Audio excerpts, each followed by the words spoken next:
Rockstar looks like they're about to start ramping up the marketing for Grand Theft Auto 6 once again. We'll be talking about what's going on, as well as so many broken records and a whole lot more, all in this video today. So many fans have been wondering, when will Rockstar return to marketing Grand Theft Auto 6, giving us updates to the GTA 6 website, a new trailer, a final look at getting gameplay footage. At least as things currently stand, Rockstar Games aren't at that point just yet. They are still kind of advertising not only the GTA Online Court Center heist update that just arrived, but they're still talking about Red Dead Online events and whatnot that are occurring. So they're taking a break right now from Grand Theft Auto 6, even sprinkling some Circo Loco record stuff, but it looks like they have started running Grand Theft Auto 6 sponsored advertisements again, specifically on Instagram, but I think I've ended up seeing it on X as well. And these started running the day after the Grand Theft Auto Online Court Center heist update began. So it looks like Rockstar's already sort of shifted things back to Grand Theft Auto 6, at least in terms of their sponsored advertising for pre-ordering the Ultimate Edition of the game, but we haven't officially started the marketing coming back from them, at least in terms of updating the website again, a third trailer, gameplay, whatever the case might be. But I do see this as good news that things are quickly turning back to Grand Theft Auto 6, and even on Rockstar's Instagram, sort of speaking of that, Rockstar and their Instagram have actually kind of wiped their posts. They've done this a couple of times where they sort of clean things up and get it down to a really small number of posts. Now they have 16 because they just posted about one of the vehicles that was included in the Court Center heist update, the Benefactor LRC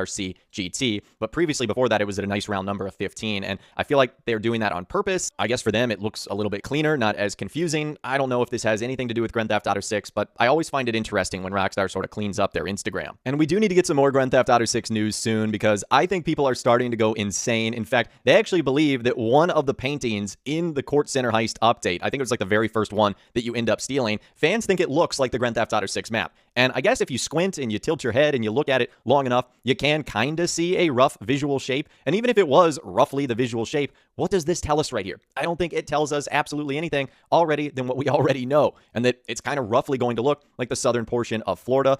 From a real-life standpoint, it's going to feature multiple cities like Port Gellhorn, Vice City, the Leonida Keys, which Rockstar have already shared with us. Yes, it looks similar to the shape of the map, but I don't think Rockstar Games did that intentionally. I feel like there were other intentional GTA 6 Easter eggs in this update. I don't think this is one of them, but you can see how just even a few weeks removed from the information that Rockstar gave us, fans are already starting to go a little bit crazy. But anyways, let's move on to this new report that just came out about Grand Theft Auto 6, claiming that the game could make $3 to $5 billion during its launch week. So video game analytical firm Newzoo has already tracked estimates that Grand Theft Auto 6 has generated as much as $260 million in pre-orders worldwide. The exact quote is, what the data actually shows is $180 million in digital pre-orders spent across the US and the 5 largest European markets in the final week of June, translating to a global opening week of roughly $260 million, with most of the ramp still ahead. Run that figure through the plausible band of pre-order curves, and Grand Theft Auto 6 is on track to book between $3.25 billion and $5.2 billion in week 1 of launch. And it's absolutely possible that Grand Theft Auto 6 could hit those numbers, because Rockstar did really, really well with Grand Theft Auto 5. Remember, GTA 5 made $800 million in its first 24 hours. GTA 5 made $1 billion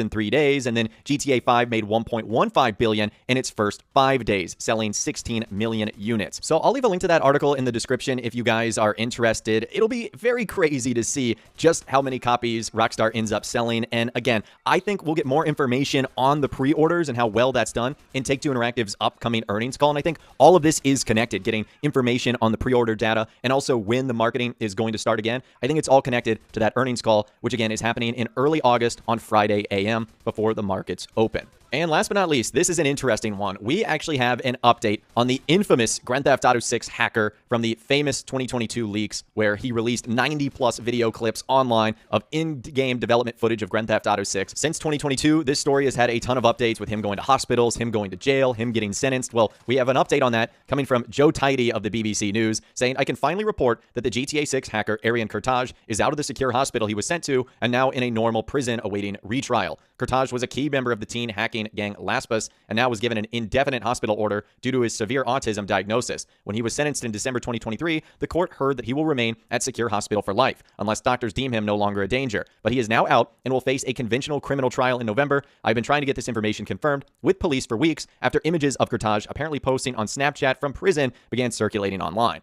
but the police could not confirm it, and there were reporting restrictions placed on the news. Today, though, after my request, the high judge lifted reporting restrictions. So, interestingly enough, he is going to get a criminal trial in November, pretty much at the exact same time that Grand Theft Auto 6 is releasing. I just bet Rockstar want this whole thing to be over. I think they want Grand Theft Auto 6 to be out the door so that they don't have to deal with this anymore. 2022 leaks feel like it was just yesterday, but then you blink and it was like 3.5 years ago, which is absolutely insane. But again, let me know what you think about everything we discussed in this video today in those comments down below. I would love to hear from you guys down there. If you guys did go and enjoy this video, though, a like rating would of course be awesome. And be sure to subscribe to my YouTube channel if you are new, or you want to stay up to date on all the GTA 6 videos that I'll be doing here on my channel. And be sure to ring that notification bell as well. Sometimes YouTube just doesn't work, and if you ring that bell, you'll always be guaranteed to be notified when new videos arrive. But of course, as always, guys, thank you all so much for watching. Take care, and I'll see you guys in the next video.